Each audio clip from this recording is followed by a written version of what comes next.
Parce qu'il est essentiel d'être conseillé, depuis 40 ans, nos équipes accompagnent votre entreprise de sa création à sa transmission.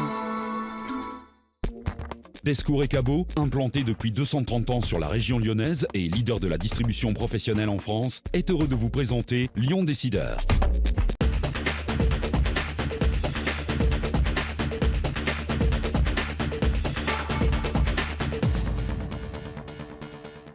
Bonjour et merci d'être fidèle au rendez-vous. Dans un marché automobile en repli en 2013, Renault tire plutôt correctement son épingle du jeu.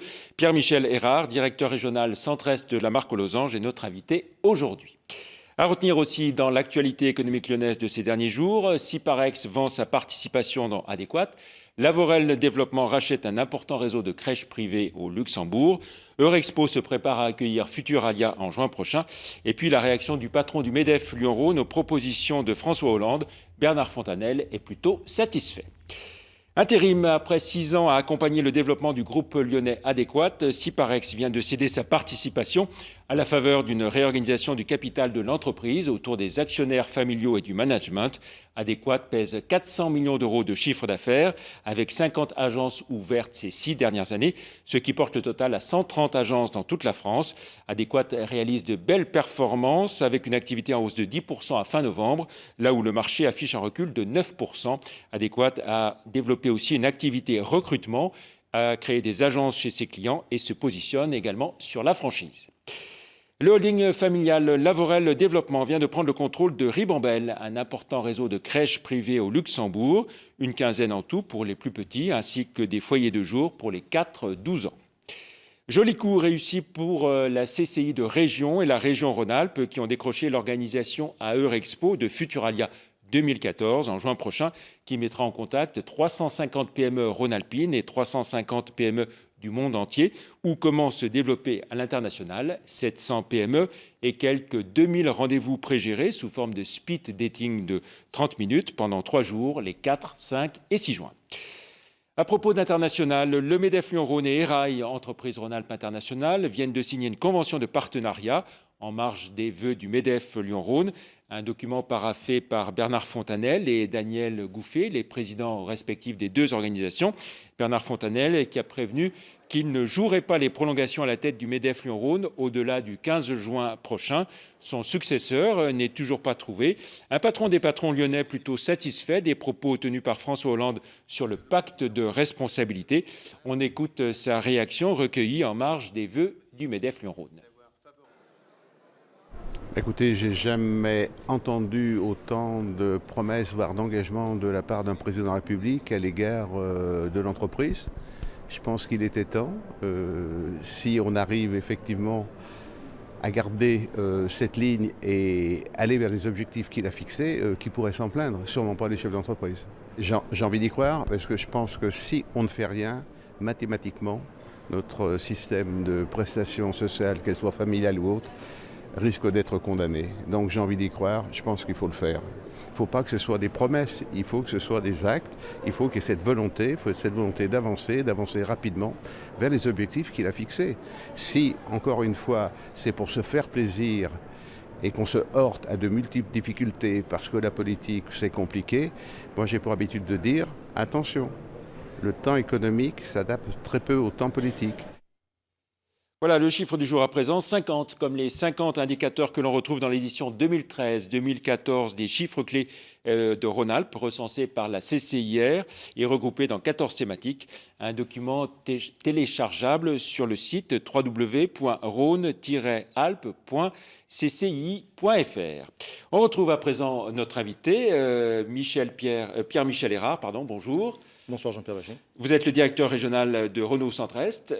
Pour la 4e année consécutive, le marché automobile en France a fortement reculé. Des immatriculations qui ont chuté de 5,7% en 2013 et sont tombées à leur plus bas niveau depuis 15 ans. Alors, votre groupe Renault, lui, gagne 0,8% de part de marché. On peut dire grâce à Dacia principalement ? Oui, alors non, on peut dire grâce à Renault et grâce à Dacia, puisque 0,8% c'est la progression de Renault. Dacia progresse en même temps aussi de 0,8%, donc nous avons réellement progressé de 1,6%. Donc c'est une progression tout à fait Les remarquable. ventes qui progressent le plus, c'est Dacia, c'est ça? Non, non, en réalité, nous progressons en part de marché dans les deux et les ventes de Dacia progressent plus. C'est ce que je voulais dire. Voilà. Absolument, puisque dans un marché Plus qui est en... 11% le Dacia, c'est ça? Exactement, plus 11% pour Dacia, dans un marché qui lui baisse de 5,5. Mais dans un marché qui baisse de 5,5, Renault ne baisse que de 1,7. Donc notre part de marché a bel et bien aussi augmenté en Renault. Et c'est tout à fait satisfaisant d'avoir une croissance avec nos deux marques. Et ce qu'il faut retenir, c'est que les marques françaises restent majoritaires sur l'ensemble du marché automobile en France? Oui, les marques françaises restent majoritaires. Les trois premières marques sur le marché français sont les trois marques françaises.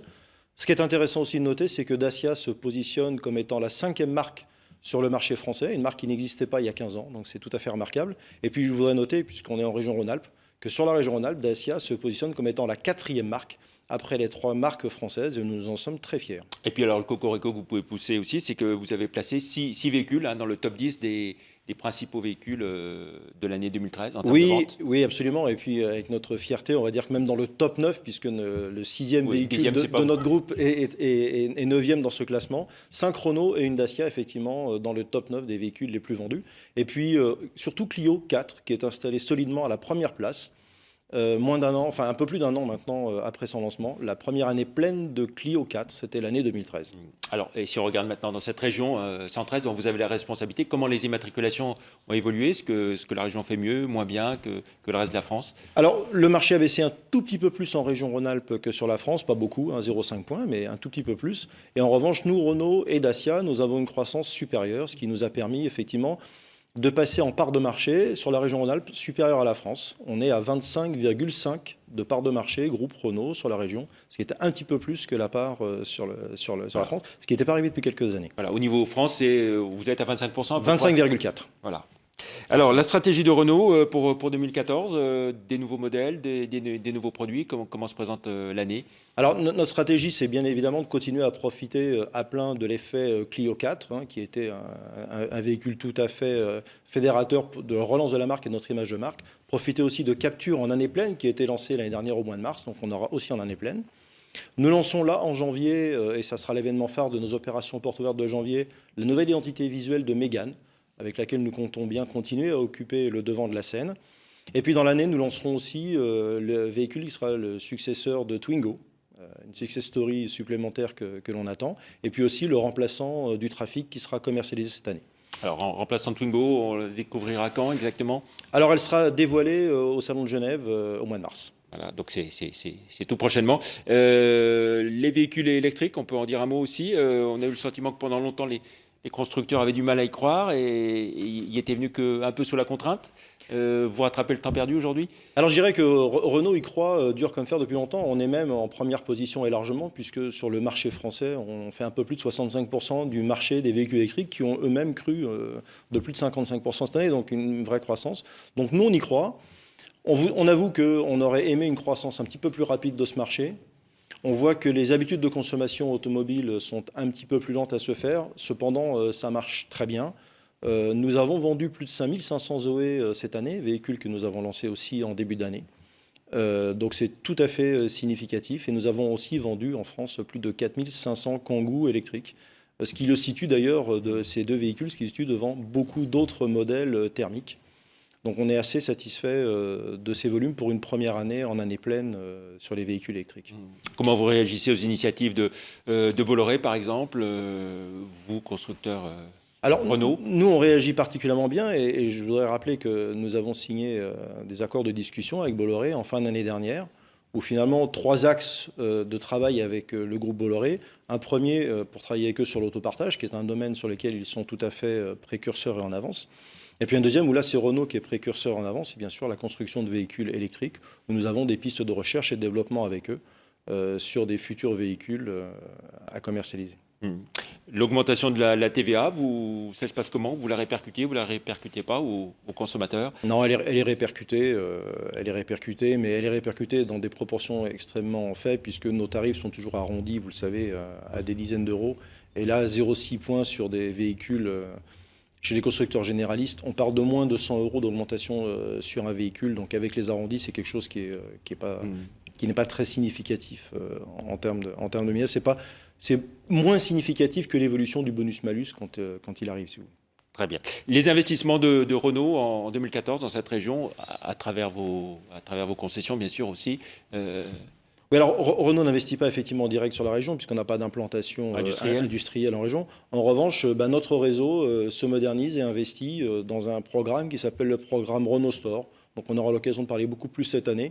Et je veux dire que c'est intéressant de voir nos partenaires privés du réseau de concessionnaires investir pour embellir et améliorer encore leur showroom et leur capacité d'accueil. Je dirais que c'est une marque de confiance que ce réseau a dans sa marque et dans l'avenir. Et je vous engage d'ailleurs à aller voir ces très beaux showrooms que l'on voit fleurir maintenant chez nos concessionnaires. L'idée, c'est que pour gagner des parts de marché, il faut continuer à investir dans le service à la clientèle.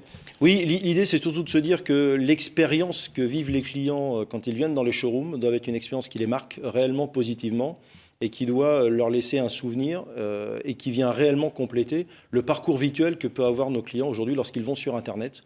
Donc il faut réellement que le parcours physique réel que l'on vit dans une concession soit un événement marquant et chaleureux pour les clients qui viennent. On a parlé des difficultés du secteur automobile en France et en Europe également. Il y a eu des incitations fiscales ou financières à plusieurs reprises. Est-ce qu'il faut en recréer une pour relancer ce marché ou est-ce que vous dites que c'est des interventions artificielles qui perturbent après ? On a toujours, après des aides de ce type-là, un contre-coup. Je dirais qu'aujourd'hui, pour nous, Renault, ce qui est important, ça serait surtout qu'on ait un redémarrage du marché et de l'économie en France. Après, on est confiant sur nos atouts pour être capable de prendre cette part de marché. Et nos atouts sont nombreux dans un marché automobile qui est compliqué. Et on saura, par exemple, aussi redire que Renault est la gamme la plus économique en CO2. On est le premier constructeur à avoir atteint l'objectif européen de réduction des émissions de CO2 pour son parc. Et avec beaucoup d'avance, et largement devant le deuxième qui fait 5 grammes de plus que nous, ou le troisième qui fait 10 grammes de plus. Ce sont des atouts qui sont importants aujourd'hui dans la compétition automobile, c'est-à-dire des véhicules qui sont économiques et écologiques. Et puis qui subissent moins de malus après Absolument, absolument. Économique et écologique, c'est vraiment pour nous indissociable. Très bien. Quels sont les objectifs que vous fixez pour Renault et ses différentes marques dans la région dont vous avez la responsabilité ? Le premier objectif, c'est de conserver notre leadership et je dirais même d'essayer de continuer de creuser l'écart. Finalement, Renault est une marque leader en France et voilà, creuser l'écart, c'est le leadership. Et puis, c'est de réussir les lancements de produits qu'on aura cette année. Et puis, on ne l'a pas dit tout à l'heure, on dévoilera aussi au Salon de Paris, qui se tiendra au mois d'octobre, le remplaçant de l'Espace, qui est un véhicule tout à fait aussi phare de la gamme Renault. Est-ce que le Salon de Lyon de l'automobile a une chance de revenir à Lyon Écoutez, je ne le sais pas, ça ne dépend pas de moi directement. Les constructeurs automobiles sont des acteurs de ce type d'événement, mais les organisateurs d'événements ne sont pas les constructeurs. Oui, mais vous étiez prêt à y aller, en tout cas, s'il avait eu lieu ? Alors, l'année dernière, et d'ailleurs j'étais intervenu pour le dire, non, nous n'étions pas prêts à y aller.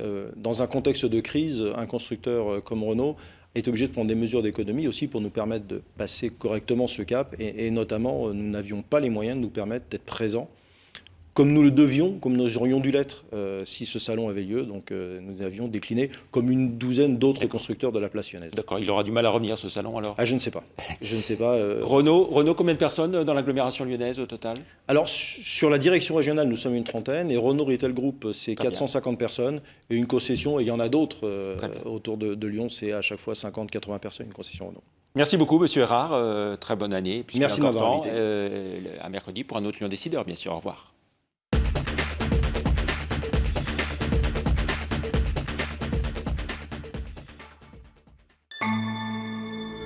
Parce qu'il est essentiel d'être conseillé, depuis 40 ans, nos équipes accompagnent votre entreprise de sa création à sa transmission.